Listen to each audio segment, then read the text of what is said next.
Welcome back to my YouTube channel. So guys, કેમ છો? I hope કે તમે બધા જ મજામાં હશો અને હું પણ મજામાં છું. ને ગાઈઝ, અત્યારે વાગી ગયા છે 10 અને બસ અત્યારે આપણી મોર્નિંગ ફ્રેશ થઈ છે બિકોઝ આજે છે સન્ડે, તો થોડા લેટથી ઉઠવાનું થાય છે. તો કંઈ નહીં, ચાલો આજે છે ને મસ્ત બધા ઘરના બધા જ ઝાડા પાડવાના છે ને બધું ક્લીન કરવાનું છે. કારણ કે કાલે છે ને રાતે એટલો બધો પવન આવતો હતો ને એટલી બધી ધૂળ આવતી હતી, તો તમને બતાવું ઘરમાં કેવું પડ્યું છે અત્યારે.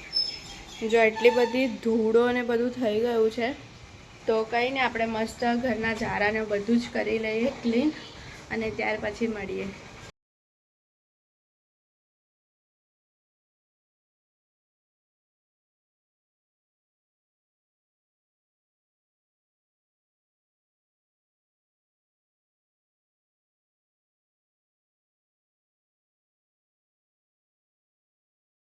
અત્યારે થઈ ગયા છે અમે લોકો મસ્ત મજાના ફ્રેશ અને ફ્રી. અને ગાઈઝ, અત્યારે વાગી ગયા છે 1 અને મસ્ત મજાનું જમવાનું બધું જ બનવા મૂકી દીધું છે.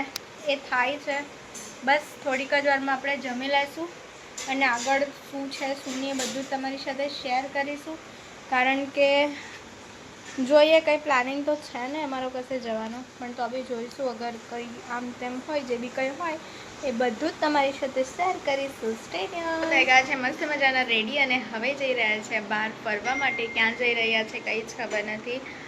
જોઈએ હવે આગળ ક્યાં જઈએ બધું તમારી સાથે શેર કરીશું.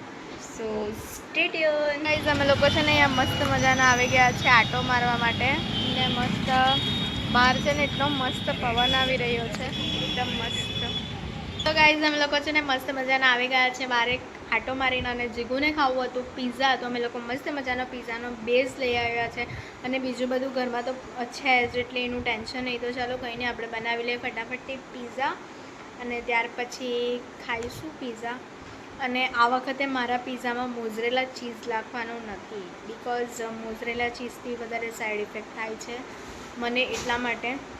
ને આજે તો અમે લોકો કશે પણ નથી ગયા બહાર, બહાર એક આટો મારવા ગયા અને પીઝાનું બેઝ જે લાવવાનું હતું એ લાવ્યા, પણ એમ કશે બીજે નથી ગયા કારણ કે ગરમી વધારે છે અને અમારી ઈચ્છા પણ નથી થતી બહાર જવાની અત્યારે, એટલા માટે.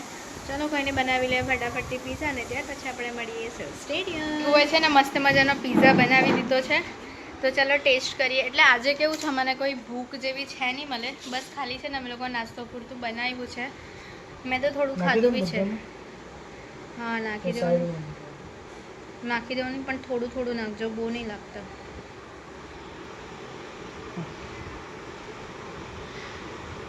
સર્વ થઈ રહ્યો છે ટોમેટો કેચઅપથી. તો ચાલો કંઈ નહીં, જીગુએ પનીર પીઝા કેવો બનાવ્યો છે આપણે ટેસ્ટ કરીએ અને પછી તમને જણાવો કે એણે કેવું બનાવ્યો છે પનીરવાળો પીઝા. એનો પીઝા છે ને બહુ જ મસ્ત લાગી રહ્યો છે, પનીરવાળો એકદમ મસ્ત બનાવ્યો છે. તમે લોકોએ ખાઈ લીધો છે મસ્ત મજાનો પીઝા અને મસ્ત પીઝા ખાવાની મજા આવી ગઈ. અને ગાઈઝ, અમે લોકો કેટલા વાગે મિનિમમ 6:30 પોણા 7 જેવા એકવાર બહાર આટો મારી પણ આવ્યા અને પીઝાનો બેઝ એવું લાવવાનું હતું એ લઈ પણ આવ્યા અને મારું થોડું કામ હતું એ પણ બતાવીને આવી ગયા. એટલે હવે બહાર જવાની બિલકુલ પણ ઈચ્છા નથી. અને બસ હવે અમે લોકો કેટલા વાગ્યા છે, 10:30 જેવા વાગી ગયા છે, એટલે હવે સુવાનો ટાઈમ તો થઈ જ ગયો છે. સો ગાઈઝ, આજના બ્લોગમાં આટલું છે. તો બ્લોગ સારો લાગે તો લાઈક, કમેન્ટ અને શેર કરી દો. ચેનલમાં નવા હોય તો સબસ્ક્રાઈબ કરવાનું ભૂલતા નહીં. મળીએ એક મસ્ત મજાના બ્લોગની સાથે. ત્યાર સુધી હરે કૃષ્ણ, બાય બાય.